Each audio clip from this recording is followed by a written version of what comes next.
Pues efectivamente es martes y es momento del comal que marca las horas. Llegó la hora de echarle un poquito de condimento a la historia de México, obviamente con Edmundo y con Yuri, a quienes les damos la bienvenida. ¿Cómo están, chicos? Buenos días. Hola, buenos días. Pues ya saboreándonos lo que nos van a platicar el día de hoy. Sí, la verdad es que ahora que estamos en Semana Santa, Yuri y Edmundo nos quieren hablar de una bebida que México dio al mundo, el chocolate. Tenemos entendido que en el México virreinal el chocolate se consumía a todas horas en los conventos de monjas y frailes, aunque parece que existía la discusión de si esta bebida podía tomarse en épocas de ayuno como en Semana Santa. Siendo tan importante este chocolate, platícanos, Yuri, ¿es verdad? Tan importante y tan arraigado, claro. ¿Verdad? Y el hábito, los hábitos en la vida cotidiana no es fácil que te los quites. Entonces, claro. En los conventos se tomaba chocolate con mucha frecuencia y entonces surge la discusión de que si en Semana Santa el tomar chocolate rompía el ayuno. Incluso hay un tratado de un fraile, Thomas Gage, que dice que sí puede romper el ayuno y entonces se discute si debe ser con leche o con agua para que no rompa el ayuno, pero esa discusión es muy importante. Claro, porque se está disfrutándose el chocolate, pues ayuno es para de verdad, estamos en una Semana Santa, un sacrificio, ¿no? Ya que el chocolate, la verdad es que es un placer. Pero mira, la gente que toma chocolate y que come chocolate no lo puede dejar de hacer porque es un estimulante que hace mucha falta en el organismo una vez acostumbrándote, ¿no? Oigan, ¿y es cierto que había un salón especialmente para el chocolate, así como lo hacían los ingleses el salón del té, así también el salón del chocolate? Ah, bueno, en los conventos estaba el salón donde se preparaba el chocolate, el salón chocolatero, y ahí preparaban el chocolate porque decían, es muy buen alimento, así como cuando te enfermabas y te decía tu abuelita, tu caldo de gallina para que te recuperes. Pues aquí decían, no, pues hay que darle su chocolate a la monja porque está enferma, claro que estaba enferma del hígado, pues la mataban a la pobre monja, ¿no? Porque como no sabían que tenía un estimulante, ¿verdad?, del sistema nervioso, pues nada más sentían que se recuperaban. No, además, incluso en las cocinas había un pollo chocolatero donde se colocaba el brasero, ¿sí? Se ponía carbón, encima el metate, se calentaba la piedra y facilitaba la molienda del cacao. Por la grasa que tiene el cacao, va resbalando más y es más fácil moler para obtener el chocolate así artesanal como ese. Exacto, está súper duro. Es que es maravilloso. Hasta la fecha, yo tengo una prima en Guadalajara, se llama Lilia Pérez, y cuando voy allá empieza a tostar el cacao y hay que pelarlo y uno acaba con los dedos, bueno, todavía no tiene pelador de cacao, pero hace un chocolate maravilloso. ¿Y se hace con leche, con agua? ¿Cómo se prepara? Porque la verdad es que ustedes no saben, hoy nos trajeron un chocolate delicioso y está preparado con agua. ¿No claro, bueno, ese es el, perdón por antojarnos, el modelito prehispánico, así lo tomaban los pueblos prehispánicos con agua. Pero ellos lo condimentaban con chile y con pimienta, o sea, era una bomba de estimulación porque el chile es un excitante, la pimienta también, más todo el contenido del chocolate. Clavo se utiliza después, el clavo llega con los españoles. Pero en el mundo prehispánico la pimienta que se utilizaba era la pimienta gorda, que es más perfumada, menos picante que la negra, y la negra es la que traen los españoles. Oye, me estabas platicando de una anécdota que había habido en la Catedral de San Cristóbal de las Casas. Platícanos. Esto es muy bueno. Es que por el chocolate se despertaban, bueno, todos los sentimientos habidos y por haber, ¿no? A la fecha, ¿eh? Y bueno, imagínense en aquel entonces que ir a la misa, o como decía Telma hace un rato, si mi mamá antes de ir a misa, si va a comulgar, no como una hora antes, no como una hora después, pues las señoras de San Cristóbal de las Casas, que en aquel entonces se llamaba Ciudad Real, San Cristóbal de las Casas, a la hora de la homilía, llegaban sus sirvientas y les llevaban a estas señoras ricas, ¿verdad? Les llevaban su chocolate y sus bizcochos, y mientras el padre hablaba y estas estaban entrándole duro al chocolate. Qué falta de respeto. Sí, ¿no? Ahora, digo, y que en aquel entonces que la gente vivía, su vida era un acto de fe, pues esa era la pasión por el chocolate, entonces el obispo de Chiapas lo prohíbe.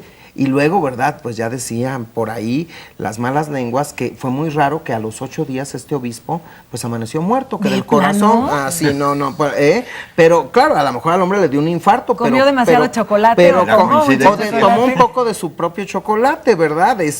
Pero las coincidencias y lo que decías hace un rato, también en los palacios novohispanos se reunían, o en las casas, cuando te levantabas te daban chocolate. Y luego a las 5 o 6 de la tarde tomabas chocolate, y antes de que los ingleses tuvieran un salón de té, aquí nuestros palacios ya de finales del siglo XVI tenían su salón de chocolate.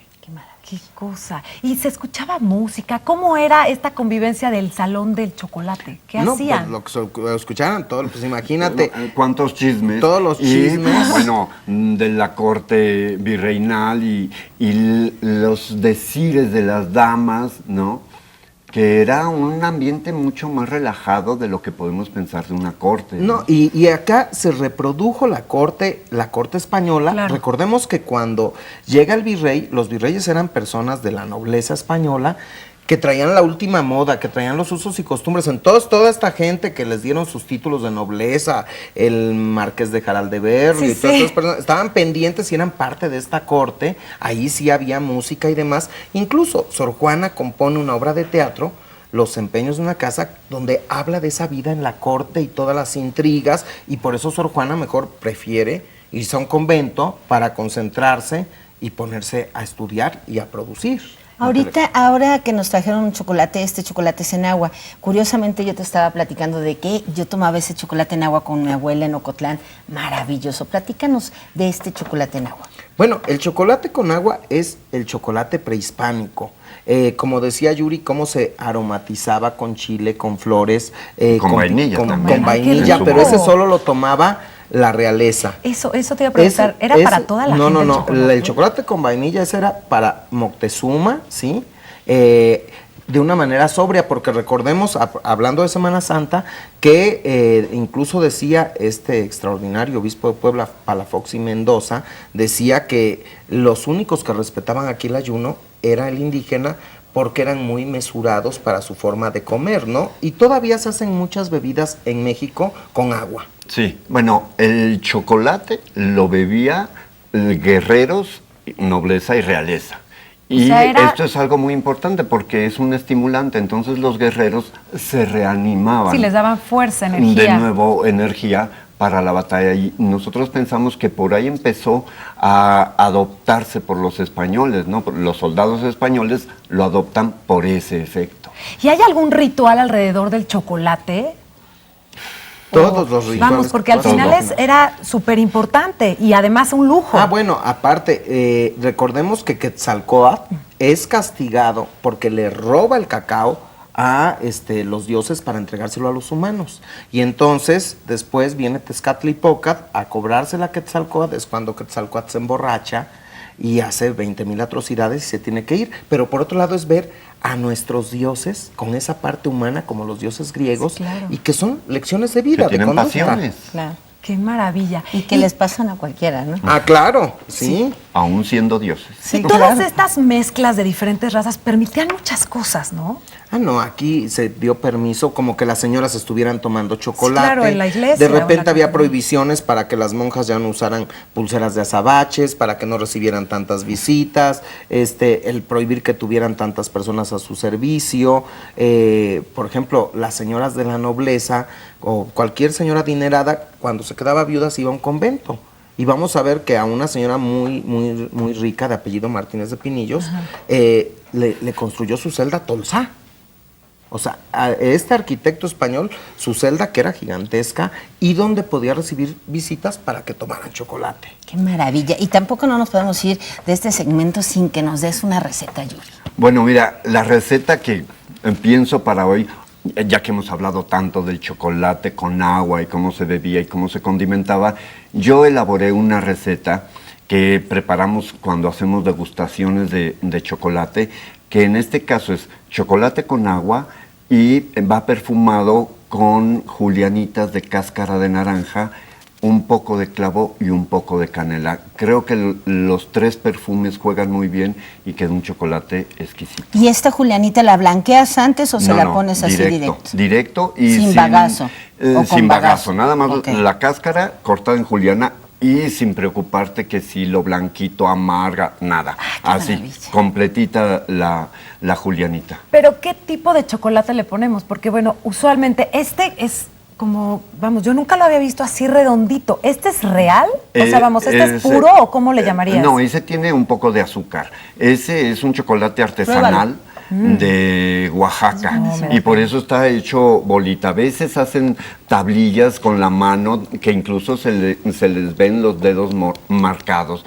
Pero el chocolate que yo prefiero que se use es de un semiamargo para que no sea tan amargo como si fuera cacao puro, pero tiene esos tonos que son muy disfrutables del chocolate, que es ese tono amargo, ¿no? Qué maravilla. ¿Y lo podemos conseguir en dónde? ¿En el mercado? En el mercado. A mí el que más me gusta es una marca de Oaxaca, que es una empresa mexicana que yo creo que hay que consumirla y apoyarla, ¿no? Ay, qué rico. Muy bien, y bueno, pues para finalizar, deberíamos de decir algo en relación a lo bueno y no solamente placentero que resulta el consumo del chocolate para nuestra salud. ¿Algo más que quieras agregar, Edmundo? Bueno, en realidad recordemos que el chocolate puede ayudar como tratamiento para la depresión, para la ansiedad, porque te estimula. De ahí que se le haya dicho que si el chocolate es un afrodisíaco, pero también en fuertes cantidades, ¿verdad, Yuri? Pues te puede... Claro. Hay engordar gente que no toma o chocolate migraña. porque Porque se provoca acelera migraña. Es el efecto que tiene en el sistema Pero también te pone circulatorio. muy contenta. Ah, no, sí. Yo creo que qué más bueno poder decir del chocolate que nos provoca un enorme Placer. Sí, Ay, pues con maravilla, eso nos quedamos. maravilla. Muchísimas gracias. Nos vemos el próximo martes. Por acá nos vemos. Hasta el martes. Continuamos en Las Mañanas en el 11. Ay, qué rico.